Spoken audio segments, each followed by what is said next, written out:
हमारे देश में एक ऐसी शख्सियत का जन्म हुआ था जिसने राजनीति और विज्ञान के क्षेत्र में हमें बहुत कुछ दिया है और उनके दिए गए आविष्कारों से आज भारत ही नहीं बल्कि पूरा विश्व उन पर गर्व करता है। उस शख्सियत का नाम है एपीजे अब्दुल कलाम। विज्ञान के क्षेत्र में हमें बहुत कुछ देने वाले इस शख्सियत का जन्म 15 अक्टूबर 1931 को रामेश्वरम, तमिलनाडु में हुआ।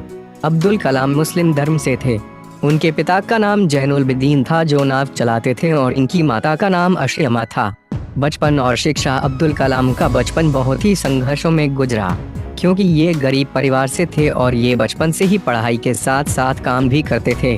जिस प्रकार अखबार बांटने के लिए किसी को काम पर रखा जाता है, उसी तरह अब्दुल कलाम भी बचपन में अखबार बांटने जाया करते थे ताकि वो अपने परिवार का खर्च चला सके।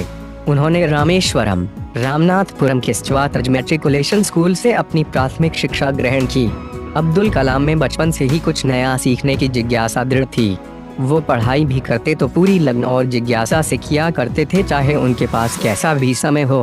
कॉलेज और करियर का दौर। अपनी स्कूली शिक्षा के पूर्ण होने के बाद जैसा कि अब्दुल कलाम की रुचि विज्ञान में थी तो उन्हें भौतिक विज्ञान में स्नातक करनी थी। उसके लिए उन्होंने तिरुचिरापल्ली के सेंट जोसेफ कॉलेज में दाखिला लिया और 1954 में उन्होंने स्नातक की पढ़ाई पूरी कर ली। स्नातक की पढ़ाई पूरी करने के बाद अब्दुल कलाम आगे की पढ़ाई पूरी करना चाहते थे, जिसके लिए उन्होंने 1955 में मद्रास की ओर प्रस्थान किया। वहां जाने के बाद उन्होंने अंतरिक्ष विज्ञान की शिक्षा ग्रहण की क्योंकि उनकी रुचि भौतिक विज्ञान में ज्यादा थी। उनके शिक्षा का ये दौर करीब 1958 से 1960 तक चलता रहा। करियर की ओर बढ़ना। अपनी शिक्षा को पूर्ण करने के बाद अब्दुल कलाम ने एक वैज्ञानिक के रूप में डीआरडीओ यानी रक्षा अनुसंधान और विकास संगठन में काम किया। अब्दुल कलाम का सपना था कि वो भारतीय वायुसेना में एक पायलट बने और देश के लिए कुछ करें। इसके लिए वो काफी प्रयास करते रहे, लेकिन वो इसमें नहीं जा पाए, परंतु उन्होंने अपने इसी सपने को सकारात्मक माध्यम से एक नई दिशा दी और उन्होंने शुरुआत में भारतीय सेना के लिए एक छोटे हेलीकॉप्टर का मॉडल तैयार किया। डीआरडीओ में काम करने के बाद अब्दुल कलाम की करियर यात्रा इसरो की ओर बढ़ी।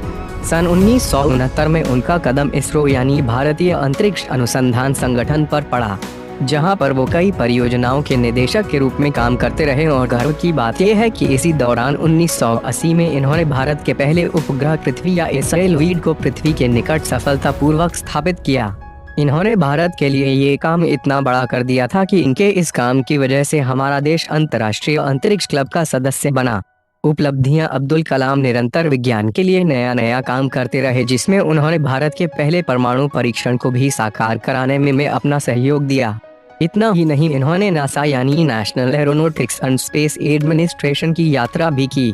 अंतरिक्ष के क्षेत्र में भारत को इतनी तरक्की दिलाने से भारत सरकार द्वारा 1981 में इन्हें पद्म भूषण से नवाजा गया। सन 1982 में उन्होंने गाइडेड मिसाइल पर कार्य किया। अंतरिक्ष के क्षेत्र में इतनी लगन और निष्ठा को देखते हुए भारत सरकार ने 1990 में फिर इन्हें पद्म भूषण से नवाजा, जो कि बहुत ही गर्व की बात है। अब्दुल कलाम आजाद को रक्षा मंत्री के विज्ञान सलाहकार के रूप में भी चुना गया, जिस पर वो 1992 से 1999 तक रहे। इतना ही नहीं, इस कार्यकाल के मध्य में यानी 1997 में उन्हें भारत रत्न से नवाजा गया। इसी तरह योगदान देते हुए उन्होंने आगे भारत के दूसरे परमाणु परीक्षण को सफल बनाया। सन 2002 तक भारत को अब्दुल कलाम इस हद तक ले जा चुके थे जहां तक भारत को सोचना भी मुश्किल था, और इसी योगदान की सफलता का फल उन्हें भारत का राष्ट्रपति बनके मिला। 2002 में उन्हें भारत का राष्ट्रपति चुना गया था और ये 2007 तक इस कार्यकाल में रहे। उनको उनके काम की वजह से मिसाइल मैन जैसे कई नामों से जाना जाता है। इसके बाद उन्होंने शिक्षा संस्थाओं के कई पदों पर कार्य किया। 27 जुलाई 2015 को वो शिलोंग के भारतीय प्रबंधन संस्थान में लेक्चर देने गए थे। इसी दौरान उन्हें दिल का दौरा पड़ा और अब्दुल कलाम आजाद को इस दुनिया से विदा होना पड़ा। भले ही आज अब्दुल कलाम इस दुनिया में नहीं, लेकिन उन्होंने हमारे भारत को इतना कुछ दिया है कि वो हमारे लिए आज भी जिंदा है। आपके बहुमूल्य समय के लिए धन्यवाद। अगर आपको वीडियो पसंद आए तो लाइक और कमेंट करें, और अगर आपको ऐसे वीडियो पसंद आते हैं तो एम बायोग्राफी चैनल को सब्सक्राइब करें।